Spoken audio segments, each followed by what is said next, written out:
Bunun ikinci hissəsini çəkirəm. Oyuna giririk. Burada basırıq dostlar. Və oyunumuza mübarək məhbuba deyib giririk.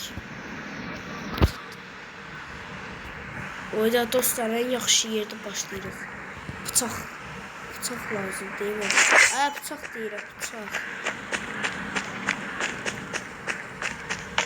Dostlar gərək cimcikləmək də olardı.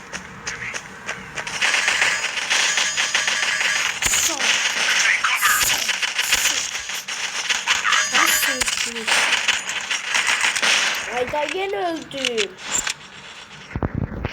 Güzel fikirleşim. Bunun için.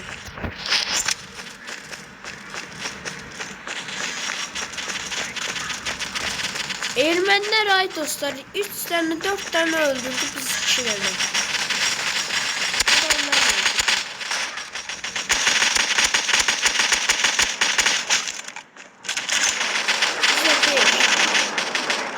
Öldüğünü yaldı.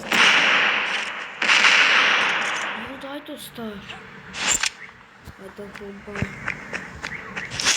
Bununla gedim yaxşıdır bu. Yox dostlar. Dostlar məndən nəslisiz eləyim. O birisi nəslisiz oyun istər.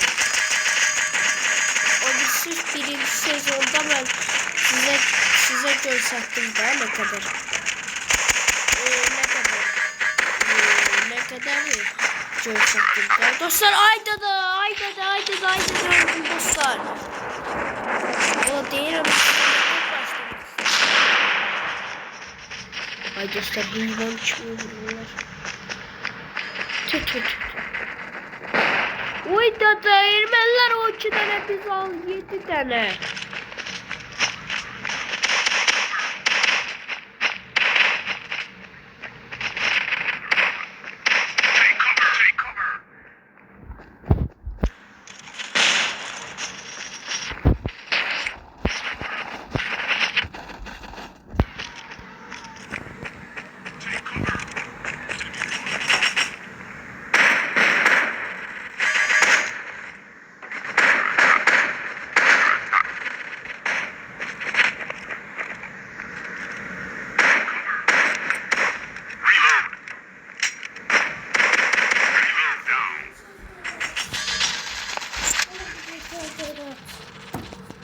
Rezordayım ağarsa dostlar bir dakika.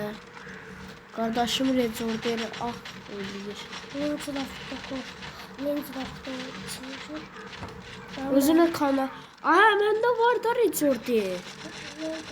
Özüne kana var. Ana seni öldürecek vallahi. İkimizin kanal var da onsuz da. Vay bu deyim. İkimizde onsuz da. Allah seni öldürsün.